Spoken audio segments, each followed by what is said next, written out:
Okay, welcome. You're in the room where we hold the Wednesday meeting, oddly enough, each Wednesday. And those of you who would like to join us when you're in town, just let us know. We put 150 people together. And 30 people present on what's going on in the world for 3 minutes each, 3 minutes each only, which gives us a good tour of the horizon. And the Texas Public Policy Foundation has been a key part of those meetings, represented here. And this issue is one that they and others have brought to our repeated attention. Americans for Tax Reform wants the no tax increase pledge, which is fine for not raising taxes, but it has had the effect that the other team has said, if we can't run other people's lives by stealing their money, there's this other alternative, which is regulated. And not only that, but they've also figured out if you regulate in such a heavy-handed, nasty, annoying way, they'll actually be businesses who say we'd rather be taxed. And they try and build a coalition to raise taxes by making the regulatory regime so onerous. With that, Rob Penicky, if I can hand this over to you for one of the most distinguished panels that we've had here on a topic that is critically important to economic growth and America's future. Rob. Thank you, Mr. Norquist, and welcome again to today's briefing that's co-hosted by the Texas Public Policy Foundation and also Americans for Tax Reform. My name is Robert Penicky. I serve as the General Counsel and the Litigation Director for the Texas Public Policy Foundation. The foundation is a Texas-based, nonpartisan, nonprofit research institute whose mission is promoting and defending liberty, personal responsibility, and free enterprise across the nation. Our discussion today is in advance of tomorrow's arguments on the legality of the Environmental Protection Agency's emissions regulation known as the Clean Power Plan.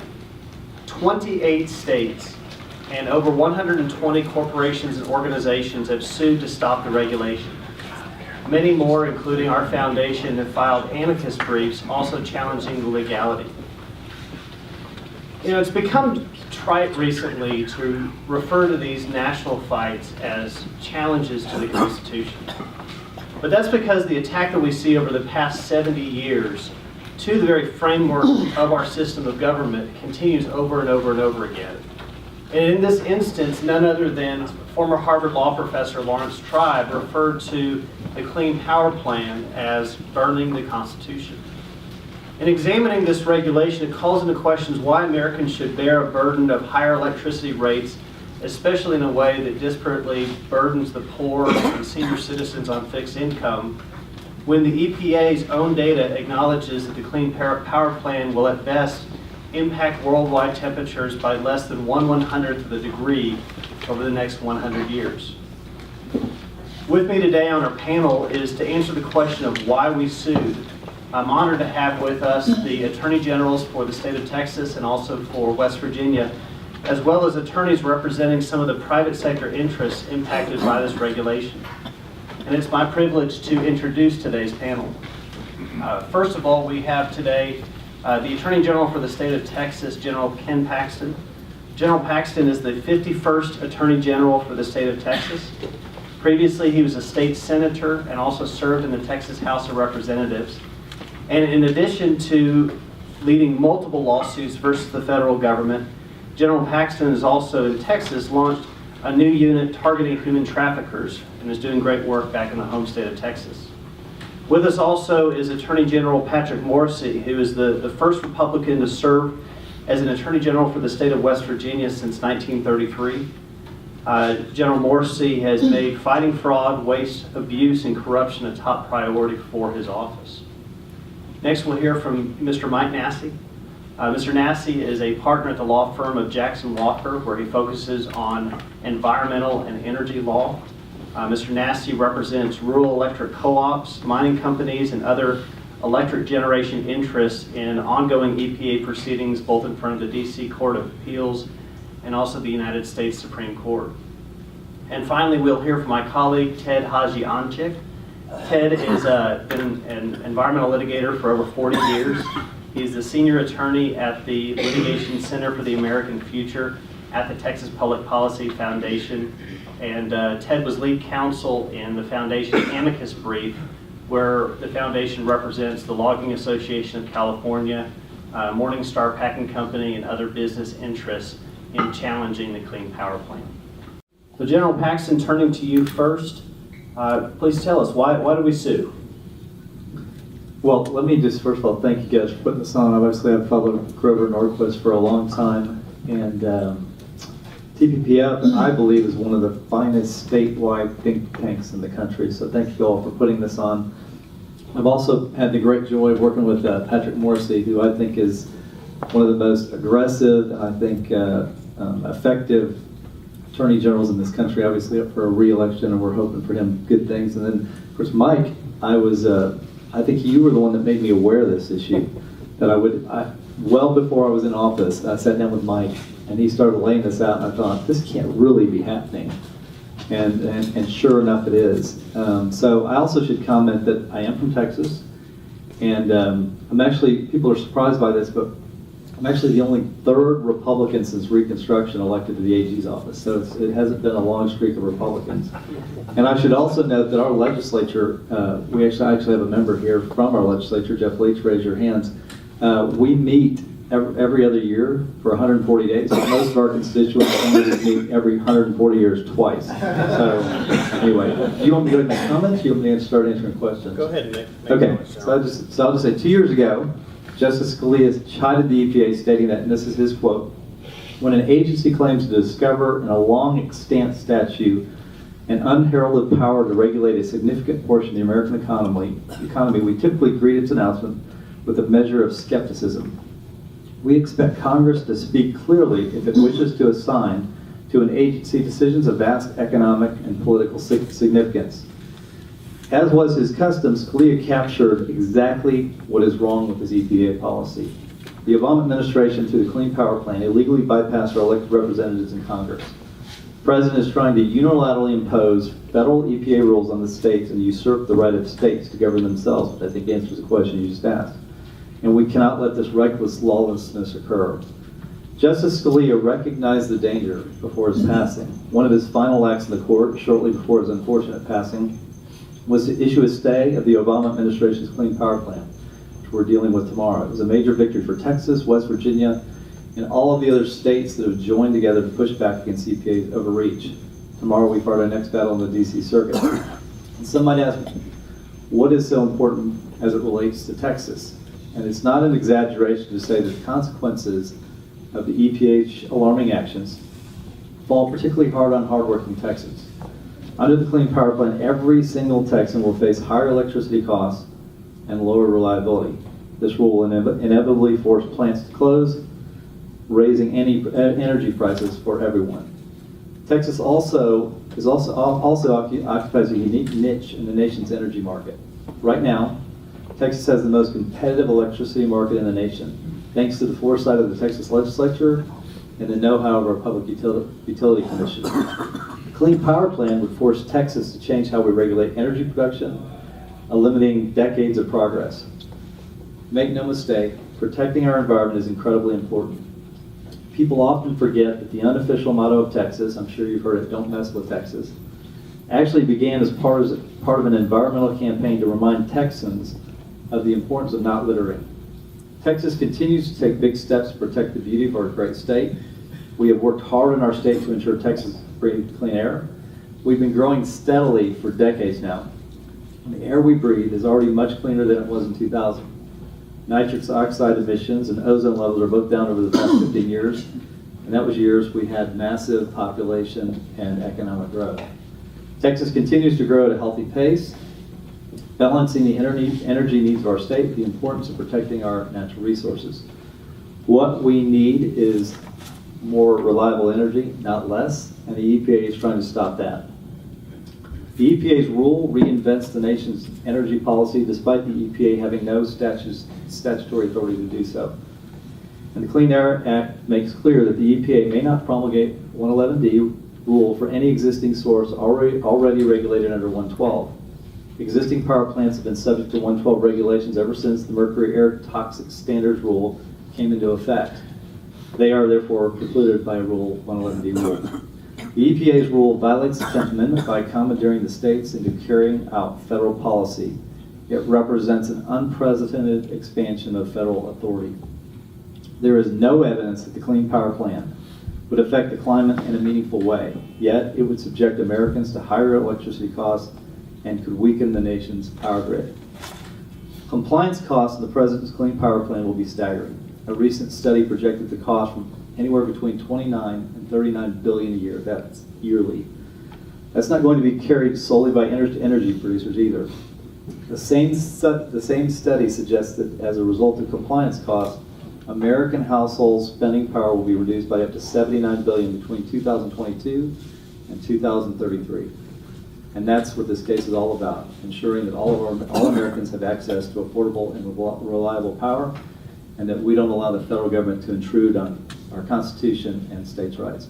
So thanks. Thank you. Thank you, General Paxton. Now, General Morrissey, with your thoughts. Great. Well, thank you very much for the opportunity to be here today and to be on this terrific panel. I can't think of a more important case that's working its way through the federal court system now than the litigation against the Clean Power Plan. When you ask the question why we sued, I think it's pretty straightforward. This is a power grab of epic proportions. We have never seen anything like this, quite like this, in our country's history. And I think that's why 27 states, in a bipartisan manner, have been motivated to challenge it and have already been successful obtaining a stay of this regulation at the Supreme Court. Now, if you go back a couple years, this rule was proposed, I believe, June 1st, June 2nd of 2014. West Virginia, and I believe initially about 8 or 9 states, stepped up and decided to challenge this rule because we thought on the face of it that proposed rule was illegal, suffered from many legal deficiencies, a number of that we'll talk about today. We went into court. We didn't prevail in the DC Circuit, but then I think going in helped a lot and began to really educate people about just how far-reaching the EPA's theory is about how the federal government can manage energy resources in our country. And this rule really does take the cake. After the proposed rule, after we had gotten back from court and the rule was finalized, placed in the Federal Register, West Virginia, Texas, many other states went in and challenged that regulation. We filed on the first day. And part of the reason why we filed on the first day is that we wanted to demonstrate to the court that not only were we likely to prevail on the merits of the case, but that there was irreparable harm. And so we literally raced to the courthouse doors because we want people to know that every day that this regulation is on the book means fewer jobs for West Virginia citizens, higher electricity prices for our country, and plus we put the reliability of the power grid at risk. We were troubled by those factors. But we were equally troubled with this administration's utter disregard for the rule of law. Because as we studied the regulation, we found that the rule was deficient in so many ways. Now, after we heard back from the DC Circuit, we had actually spent the previous couple months working on the Supreme Court brief. We filed very timely to get this up to the US Supreme Court. And on February 9th, we obtained a historic stay at the Supreme Court. As many of you know, this was Justice Scalia's last major decision as a US Supreme Court justice. So I feel fortunate that our aggressiveness running to the court and presenting the case about the harm of this rule was heard, and we obtained that result. But now we're back in DC, and we're arguing before the DC Circuit tomorrow. My office and 26 other states will be in court, and we have a large coalition. Effectively, we're focusing on 4 core arguments. One, as General Paxton indicated, is that when you see something of such a transformative nature, with such economic and political significance, courts are reluctant to allow a regulation like this to proceed unless there's clearly identified provisions in the statute which granted the agency authority to act. There was no clear statement in this case, and we think that fact is really compelling. The EPA is trying to rely on a little-known provision of the Clean Air Act that's literally been used 5 times over a 45-year period. It was not meant to be the tool that transforms the EPA from an environmental regulator into a central energy planning authority.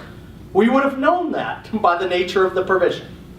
They're trying to create massive new authority where it does not exist. And we think that the case law supports that concept. Second, if you look at the nature of the Clean Air Act, it's clear that the Congress determined to provide EPA with the authority to regulate source categories, such as coal-fired power plants.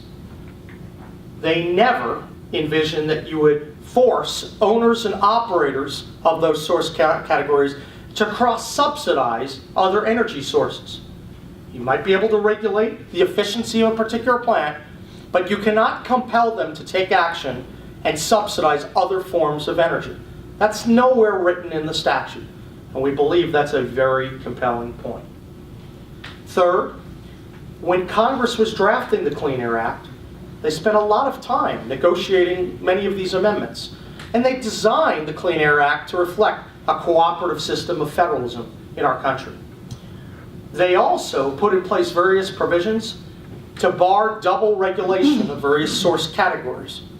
And as we look at the statute, it seems clear that you cannot regulate here under Section 111D when the EPA has already come in and forced companies to sink billions upon billions of dollars into compliance for regulation of those same plants under a separate section, Section 112 of the Act.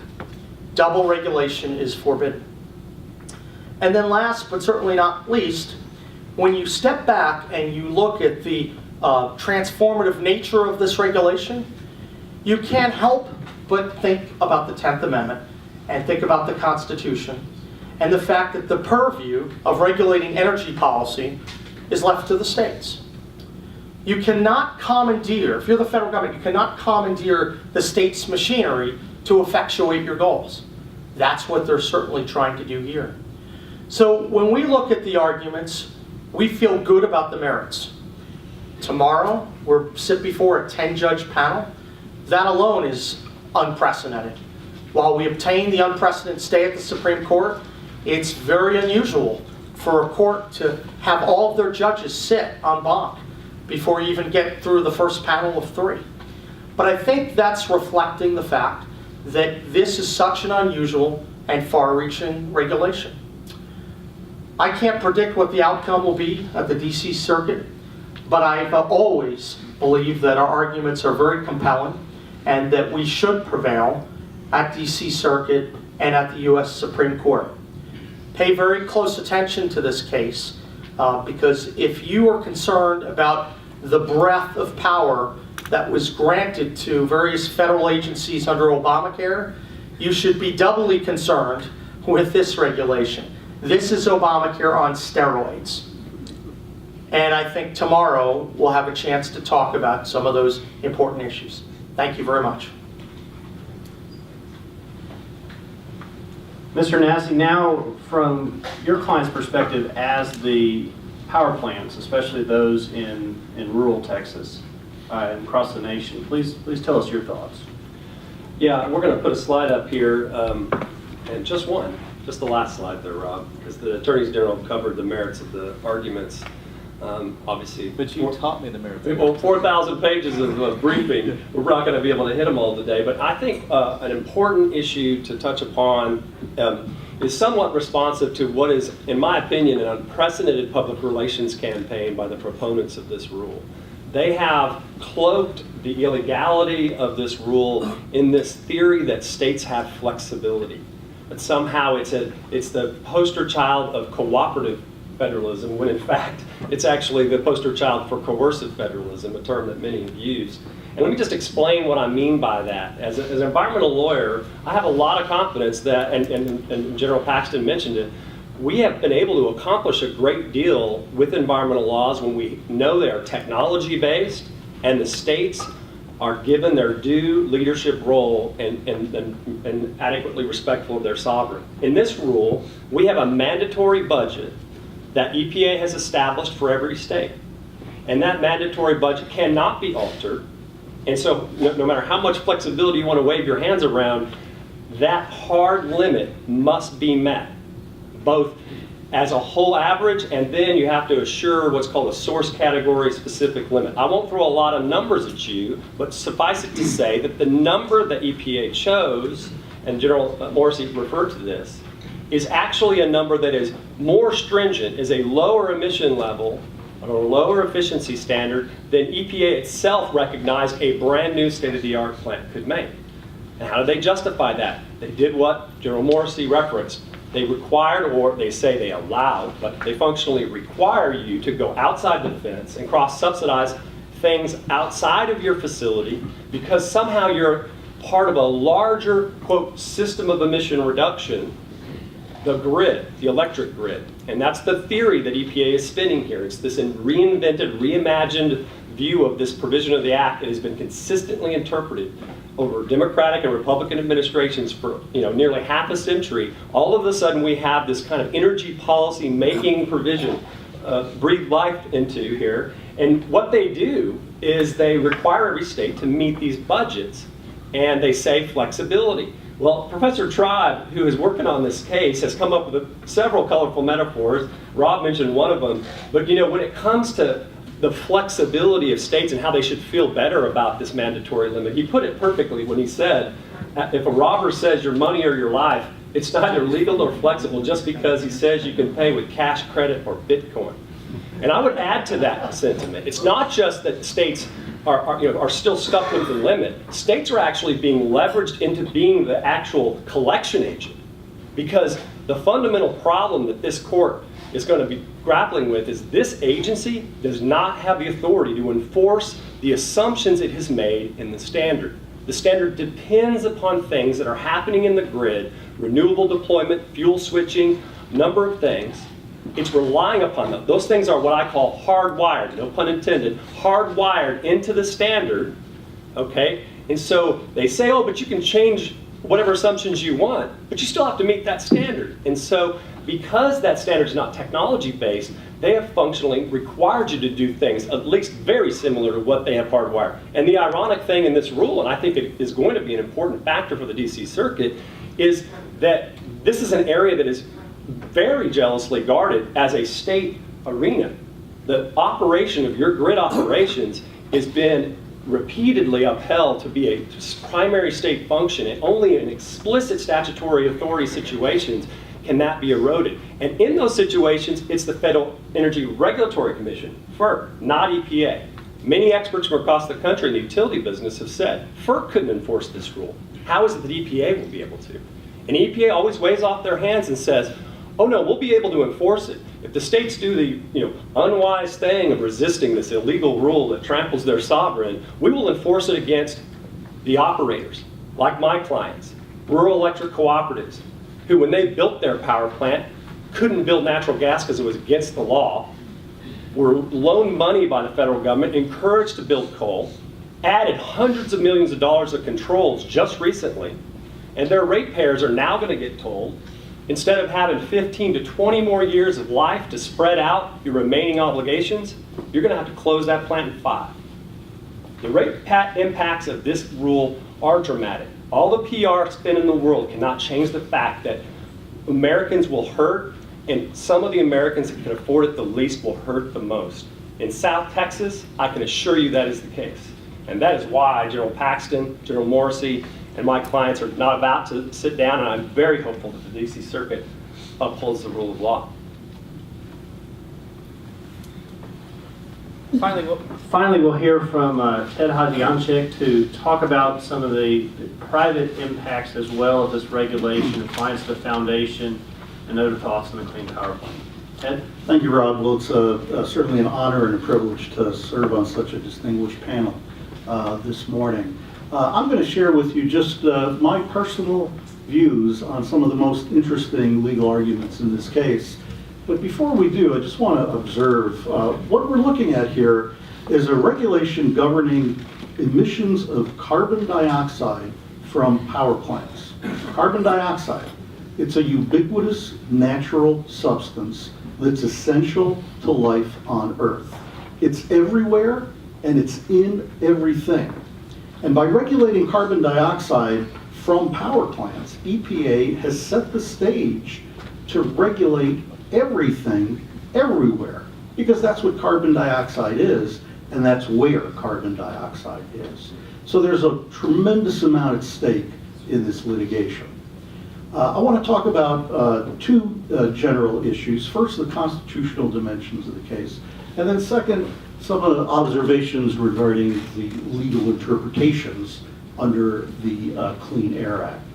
With regard to the constitutional dimensions, our Constitution is based on a diffusion of power between the federal government on the one hand and the states on the other hand. And the reason for that diffusion is so that neither the federal nor the state government can unduly impinge upon personal liberty through an accumulation of an overamount of power. And that diffusion of power is really reflected in the structure of the Constitution.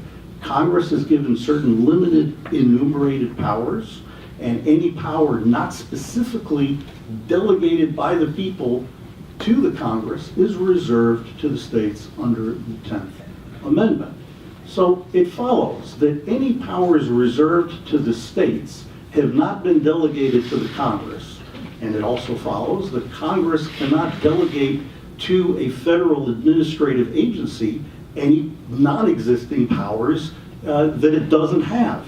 And it also follows that a federal agency cannot arrogate to itself powers that are reserved to the states under the 10th Amendment. But that's precisely what's happened here.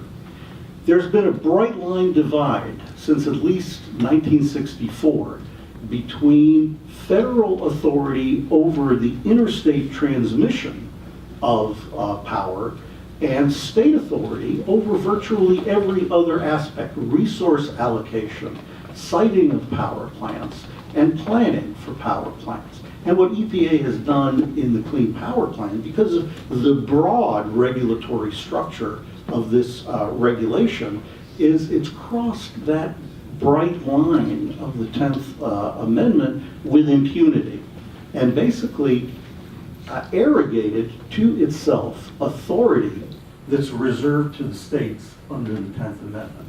I mean, in a nutshell, that is the constitutional argument that's going to be presented tomorrow to the en banc panel. I just want to provide some remarks regarding some of the more technical aspects of the interpretation of the Clean Air Act itself. And these are the ones that I find personally the most interesting. First of all, the Clean Air Act really is two acts in one. Title I governs emissions from stationary sources like oil refining facilities, sources that don't move around from place to place. And then Title II of the Act regulates emissions from mobile sources like cars and trucks, sources that do move around from place to place. The Clean Power Plan was promulgated by EPA under Title I. It's important to understand that Title I really is comprised of three separate and distinct regulatory programs. You can picture it kind of as a triangle or a pyramid type structure. So at the very top of the triangle is the National Ambient Air Quality Standards under Section 108 through 110. And that's the provision for stationary sources that EPA is supposed to use to regulate ambient concentrations of an air pollutant. Ambient air is the air all around us that we breathe. Ambient concentrations from numerous and diverse sources. Ambient concentrations from numerous and diverse sources. I'm going to call those Section 108 pollutants. Then supporting the top of that pyramid are two specific source category standards. Section 111 dealing with categories of pollutants, sometimes referred to as designated pollutants, and Section 112, dealing with categories of pollutants that emit so-called hazardous air pollutants. And it's that kind of pyramid structure that comprises really the entirety of Title I. And when you think about carbon dioxide, which of those categories would carbon dioxide most naturally fit into? Well, it would fit into the first of the categories, Section 108, dealing with ambient air concentrations from numerous and diverse sources. Because remember, this stuff is everywhere and it's in everything. But EPA didn't promulgate the Clean Power Plan under Section 108. It did so under Section 111, which courts have said is a supplement to 108 and not a substitution for 108. And there's a very good reason, because it's really, really hard to regulate under the National Ambient Air Quality Standards. It takes the better part of a decade to regulate one ambient air quality standard under Section 108. And EPA, in its hurry-up offense, chose 111, the much easier, if you will, in air quotes, regulatory program to focus on power plant emissions of CO2. But that option was not given to EPA under the Clean Air Act, because CO2 is emitted in the ambient air from numerous and diverse sources. So that's one regulatory interpretation argument. Another regulatory interpretation argument is the fact, as General Morrissey mentioned, that carbon dioxide from power plants, power plant emissions from the source are already regulated under Section 112. And the Act clearly says that any source category regulated under 112 cannot also be regulated under Section 111. Now we're talking about the bottom two sections of the pyramid. So here the Act clearly says it's regulated under Section 112 as a category of coal-fired power plants. It can also be regulated under Section 111. And there's another interesting interpretive issue. In order to regulate anything under Section 111 from a source category as an emission, EPA has to make an endangerment finding, a finding that the emissions of that pollutant from that source category pose a danger to human health or welfare. Here, EPA never made that threshold finding to support the regulation. And what's interesting is that in this litigation, EPA admits that it never made that finding.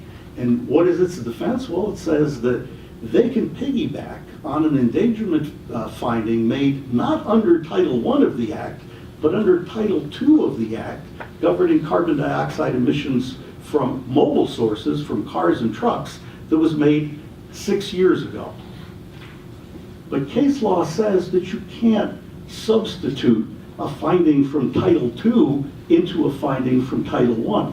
Findings under the Clean Air Act are not fungible. They're not like dollar bills where you can substitute one for the other. The most recent iteration of that concept was in the case decided by the DC Circuit in December of 2015 in Dalton v. EPA, where the DC Circuit held that EPA cannot mix and match findings from different provisions of the Act. Where there's a threshold for EPA to act, it has to meet that threshold. And here, EPA didn't meet that threshold. So those are some of my personal observations, and I think we're going to be ready for Q&A. We are, gentlemen. Thank you very much for your remarks. Please.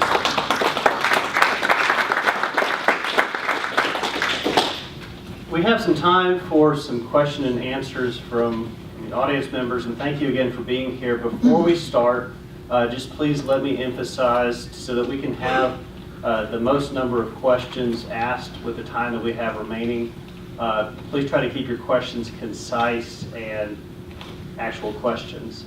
So with that being said, is there a question from the audience for our panel here today? Yes, sir. Hi, Marlo Lewis, Competitive Enterprise Institute. I think you're absolutely right that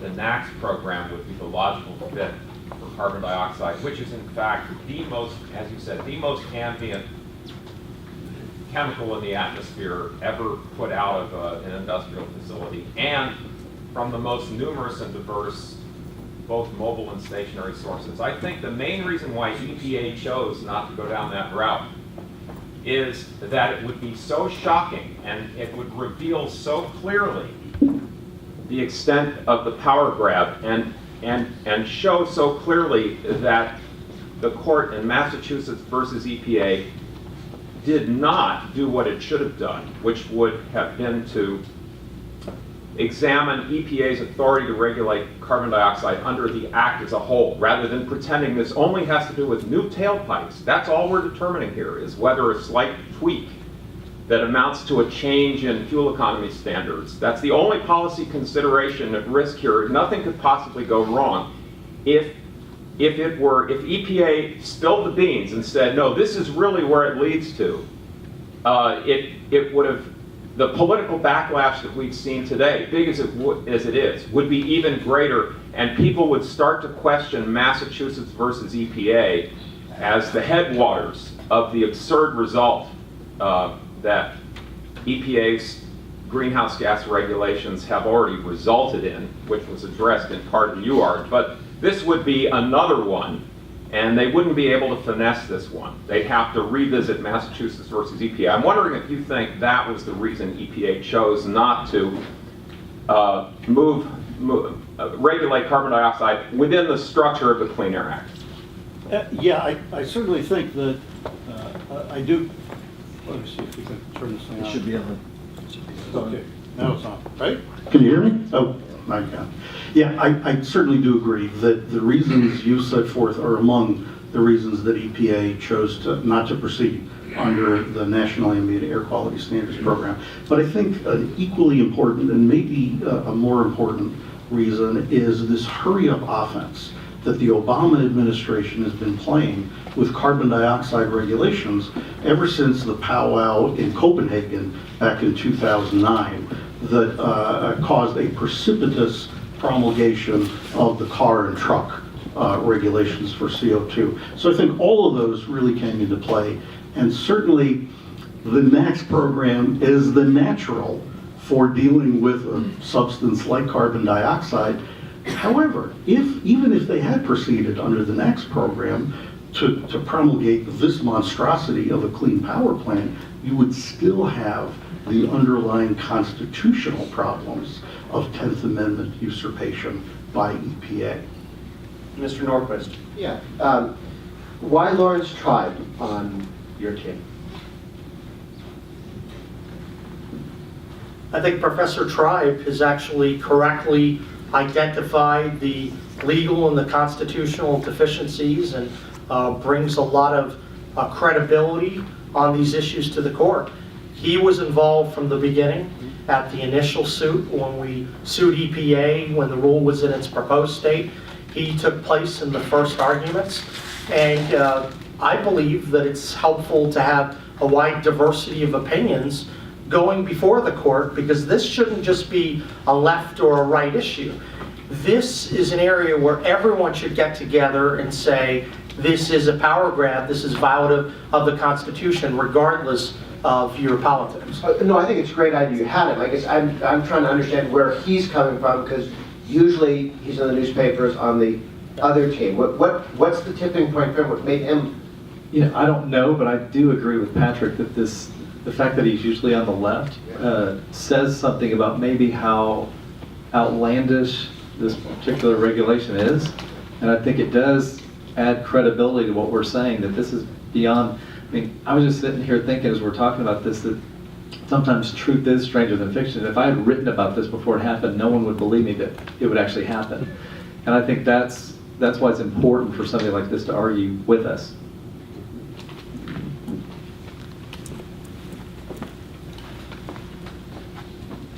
Ken Hoppel, the Science and Environmental Policy Project.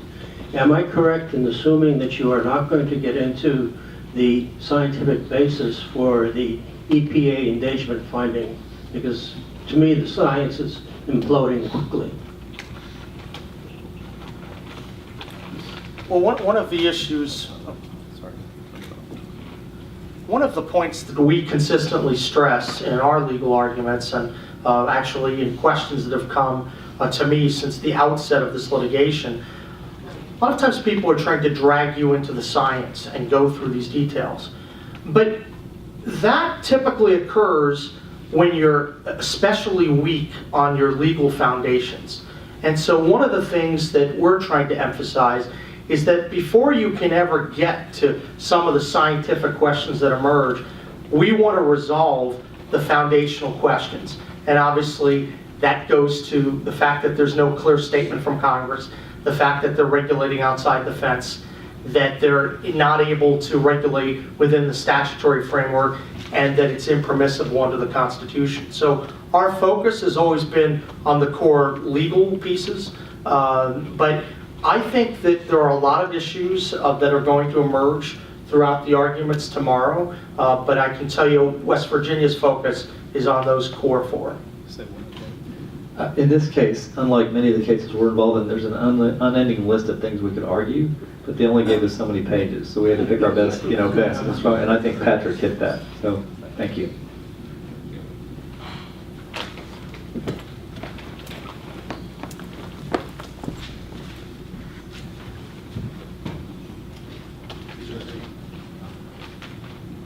Steve Higley with Marathon Petroleum Corporation. Any thoughts on last week's reverse recusal and how that might impact the proceedings tomorrow? You got a theory on this? I have no theory to report. I believe in the rule of law, and I'm infamous for being an optimistic advocate. I'm hopeful that any administrative lawyer worth being on the DC Circuit can call this one, regardless of politics.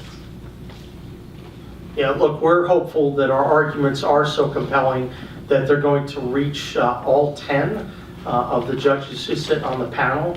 I'm not going to predict what the final outcome, what the final tally will look like, but I don't think that if you've been appointed by President Obama or by President Clinton, that should not have a bearing on this if you focus on the text of the law, the case law precedent, and the Constitution. I have a theory. This judge didn't want to be left out of a unanimous ruling in our favor. So.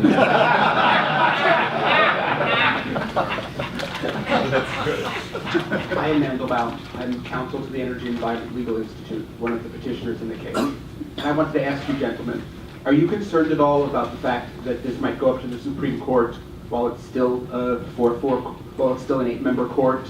Do you think that it would be better for this case if it goes up on appeal to be held until a 9th member is finally selected? In some respects, in some respects, that may be a little bit premature of a question because there are so many issues that arise before you get to that point. Let's start with the fact that we have a stay. And so if hypothetically we do not prevail at the DC Circuit, it's my anticipation that we will very carefully analyze the results of the DC Circuit. I'm hopeful that's not the case. But if this goes up to the Supreme Court, this may not be heard until the fall of 2017. That's my sense. There's another option as well. Hillary Clinton is not elected president. Donald Trump withdraws the regulations, and this never goes up to the Supreme Court. So I think if you were to look at the odds suggest that this will not be before the court until the fall term of 2017 at the earliest. At that time, there will be a 9th Supreme Court justice. So I'm not spending much time focusing on what happens prior. Our prime focus is trying to win tomorrow and be in a strong position to go up to the court.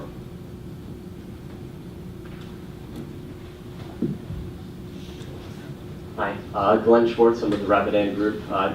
It might be too much of a thought exercise, I guess, but I'm curious the level of concern about the Supreme Court's AEP versus Connecticut ruling, and if you do succeed as you hope to, if there's any concern that a ruling that would eliminate the ability to regulate under the Clean Air Act could perhaps open up tort law claims that were foreclosed in AEP versus Connecticut. It's a good question. I think it's actually not much of a concern at all, because remember, Ted did a fantastic job of teaching what it took me 2 semesters of law school to learn about the Clean Air Act in a very short amount of time. There are other tools available to the Environmental Protection Agency under the Clean Air Act. They need to go by the rules. They need to embrace this rule if they really do think an endangerment finding is well grounded, with the tools it has, including the permitting regime they already have, and made up some numbers, and the Supreme Court didn't like the way they made up the numbers. They're going to have to go back to the drawing board. But the federal common law does not support nuisance claims and that was just one basis for arguing it, is that there was already this section out there. And I'll make a follow-up comment on what Ted said.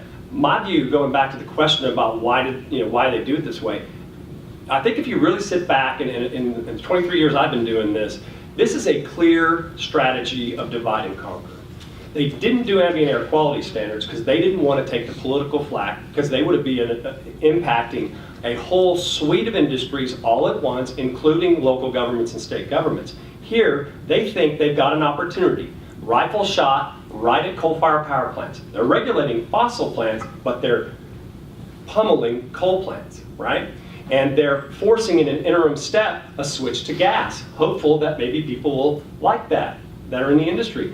But good friends of mine in the oil and gas industry have seen through this. And this technique isn't just transparent because we know that the actual standard forces renewable deployment. Somebody messed up when they drafted the final preamble, because they included a sentence that should send shockwaves to every natural gas power advocate in the country, and I'm one of them. And that is that building new natural gas fired generation is, quote, inconsistent with the administration's goals for abating carbon dioxide. Okay, that is a unbelievable statement that gives transparency to what's going on. And so they are engaged in a divide and conquer. That's why they didn't go by the books. They think they can pick us off one at a time. And as a geeky air lawyer, let me tell you, 111D, if system of emission reduction can mean the whole electricity grid, I'm here to tell you, they're about to drop a rule that will say that the pipeline is a grid. It's a system of emission reduction. You don't like the renewable fuel standard? Wait till you see what you get when they define the pipeline as a grid, that you can go and deploy a biofuel refinery and then somehow reduce your emissions down at your refinery. The blueprint they're creating is a blueprint for them to regulate the entire energy sector, one industry at a time. From one geeky air lawyer to another, I do want to answer the interesting thought experiment that was posed from the audience. I think that it's going to be so difficult to show that carbon dioxide emissions from any particular plant, no matter how close or far away it is, caused specific injuries to any particular property or to any particular person, because the stuff is everywhere and it's in everything. So I don't think that the AEP case, notwithstanding on the issue of preemption, is going to cause a big problem for us.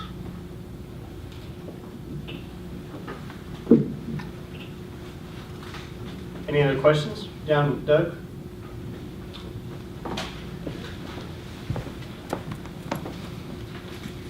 Gentlemen, one of the amicus briefs raises the issue of the disproportionate impact on senior citizens, 60-plus brief. Do you think this issue of the disproportionate impact by the Clean Power Plan on senior citizens might become a topic of discussion in tomorrow's presentation? You know, it's always difficult to predict which issues are going to get traction within a court. I can tell you that as a public policy matter, people are very concerned about the impact of this regulation on seniors. We all know that there are a lot of individuals on fixed incomes who will suffer as a result of the increased electricity prices under this rule. And I think that these are issues that may arise, but these are issues that are also resonating in the state of West Virginia and across the country, because West Virginia has historically competed on the basis of cheap, abundant forms of energy. And when you start to reduce or eliminate the choices that are available, energy prices will skyrocket, and they tend to hurt those who have the least flexibility in terms of discretionary income, those over the age of 60. I was just going to say, this is one of those policies that I think sort of defies what the administration has always said what they're about. They're taking care of senior citizens, the poor, and this goes against that very idea. And so it lets you know that that underlying message isn't true. What they really care about is government control of everything, including electricity. So who knows what the court's going to ask about tomorrow? Those things, unpredictable. But this is certainly a message that we should have, because that's something our constituents in our states can understand, that the most affected by this are people on fixed incomes and the poor. And that's one of the devastating effects of this new made-up law. Well, I just wanted to point out, it's in one of the amicus briefs. Just to link it back to what General Paxton quoted from the UART case. I mean, a finding of economic and political significance triggers this clear statement test, a test that they simply cannot satisfy. It's important for everybody to understand that expression of the law by Scalia was echoed in Burwell by Chief Justice Roberts. I mean, it's a fundamentally, the underpinning of it all is we cannot infer that our elected officials delegated to this, strange, scientifically supposed to be environmental policing agency, this extraordinary energy policy making power, if the consequences are things that, from a political accountability standpoint, just cannot be countenanced. I mean, yes, I will say not just senior citizens, but also lower income folks. I mentioned South Texas. I mean, there are pockets of our country who will not be able to benefit from some subsidized, socialized spreading of these costs. They will be borne directly by them, and it is an economically significant impact that I think will trigger a test that the EPA can't satisfy. I think in conclusion, and just to wrap that thought up, it makes me think of an amicus brief that was filed by the Pedernales Electric Cooperative, which is a rural electric co-op that serves the hill country of Texas. Mostly rural, high poverty rates. 100 years ago, they used kerosene lamps because they didn't have electricity. And the Pedernales Electric Cooperative really crunched the numbers specific to them and their ratepayers. And in an amicus brief filed with the DC Court of Appeals, they've calculated that the Clean Power Plan will cause electricity rates for their consumers to go up by 44%. It's not a few extra dollars a month. It's a real pinch, and it's a pinch on those who are the least able to afford it. In conclusion, I'd like to thank again Mr. Norquist and the Americans for Tax Reform, and most especially thank our panel here today, General Paxton, General Morrissey, Mr. Nassy, Mr. Hajiamche. Thank you so much for sharing your thoughts and for being with us here today.